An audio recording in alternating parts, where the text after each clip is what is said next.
ఎవరండి? రండి రండి. ఏంటి గోకులంలోని యశోదామాతలందరూ ఇలా వచ్చారు? ఏం చెప్తావమ్మా? వెన్నను మింగిందే కాకుండా కుండలను బండలపై మోది పగలగొట్టడం, అవి పగులుతుంటే వచ్చే శబ్దానికి ఆనందించడం చూస్తుంటే పుండు మీద కారం జల్లినట్టుగా ఉంటుంది. ఊరిలే ప్రతి ఇంటిలోనూ ఇలాగే చేస్తున్నాడమ్మా. భలే పనులు నేర్చుకున్నాడు కానీ మీ అబ్బాయిని ఇలా విలు. భగవంతుడనిపించే ఆ దివ్య నేత్రాలు గల కుమారుణ్ణి కన్నా ఓ యశోదమ్మ, నీ కొడుకుని పిలిచి మందలించవమ్మా. ఏంటి వదిన అలా అంటారు? మా బాబు ఏం చేశాడు? ఓ యశోదమ్మ, మీరు కలిగిన వారు కాబట్టి ఏం చేసినా చెల్లుతుంది అనుకుంటున్నట్టున్నారు.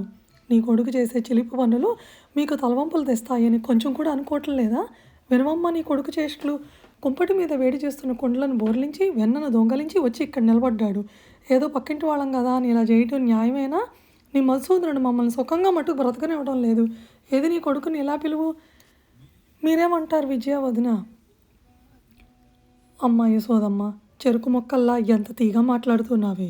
పితికిన పాలను పొయ్యి మీద ఉంచి గలగలలాడే గాజులు చేతు నిండుగా వేసుకున్న నా కూతురిని దానిని కాపుగా ఉంచి నిప్పు లేదని పక్కింటికి వెళితే ఆవిడతో ఏదో ముచ్చట్లో పడి కాస్త సమయం దాటి ఇంటికి వచ్చేసరికి ఈ మాయావి నా కూతురిని మాయం చేసేసి కుండలోని పాలన్నీ తాగేసి ఏమీ ఎరగని వాడేలా బయట నిల్చున్నాడు.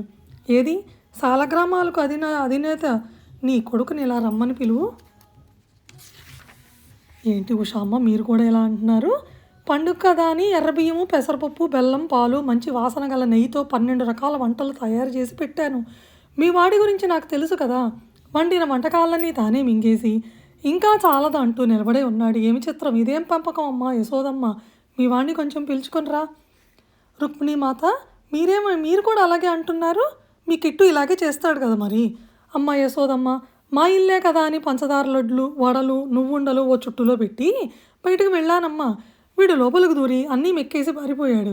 ఇంకా చాలదన్నట్టు వంటింట్లో దూరి ఉట్టు మీద ఉన్న వెన్న కోసం వెతుక్కుంటున్నాడు. ఎలాగైనా పెంచటము. పిలుచుకురా తల్లి నీ పిల్లవాడిని. ఏంటి మీరు కూడా ఇలా అంటున్నారు సంజీవి? ఓ తల్లి యశోద, నీ పిల్లాడి అల్లరి పనులు చెబితే నువ్వు మా మీద కోప్పడుతున్నావు.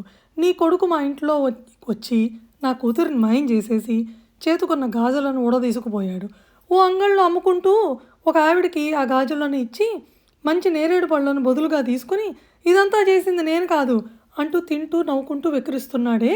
పిలువు నీ బిడ్డని. ఇది చాలదన్నట్టు.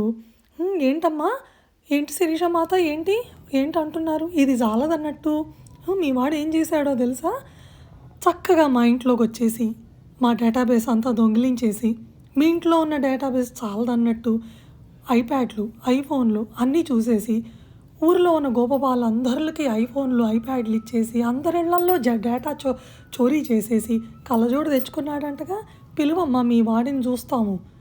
అయ్యో, అందరినీ ఇలా చేస్తున్నావు నాయనా కేశవ, ఇలా రావయ్యా. చూసావా కేశవ, ఎట్లా అంటున్నారో నీ కళ్ళజోడు వచ్చేసిందని. మరి వాళ్ళ ఇళ్ళకి వెళ్ళటం ఎందుకు?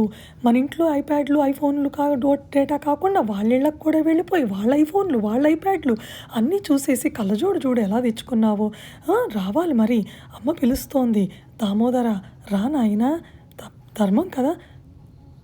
చూడండి అమ్మ, మా బాబుకి కళ్ళజోడు వచ్చిందని అందరూ అన్ని కంప్లైంట్లు ఇచ్చేశారు. ఆఖరికి మా బాబుకి కళ్ళజోడు కూడా వచ్చేసింది. ఏం చేస్తాము మరి? అక్కడికి ఎంతో అదుపులో పెట్టాలని చూస్తాము. ఆ పరంధాముణ్ణి ఎవరమ్మా అదుపులో పెట్టగలరు? మీరు పెట్టగలరా రుక్మిణీమాత? మీరు పెట్టగలరా యశోదమ్మ? మీరు పెట్టగలరా విజయమ్మ? మీరు పెట్టగలరా రాజలక్ష్మి? ఎవరు పెట్టగలరమ్మా? రాజారమ్య మీరు పెట్టగలరా? అల్వేలి మాత మీరు పెట్టగలరా? ఎవరు పెట్టగలరమ్మా? సంజీవి నువ్వు పెట్టగలవా? రమాగారు మీరు పెట్టగలరా? మంగమణి నువ్వు పెట్టగలవా అమ్మా? లీలగారు మీరు పెట్టగలరా? శారద గారు మీరు పెట్టగలరా? అమర గారు మీరు పెట్టగలరా? శోభ గారు మీరు పెట్టగలరా? పద్మజ గారు మీరు పెట్టగలరా? కళ్యాణి గారు మీరు పెట్టగలరా? ఎవరు పెట్టగలరండి? ఈ బాబుని అదుపులో ఎవరూ పెట్టలేరు. అందుకని మనందరము గోష్ఠిగా మనందరికీ అనుగ్రహించవలసిందిగా ప్రార్థిస్తూ అడిగాను రామానుజదాసి.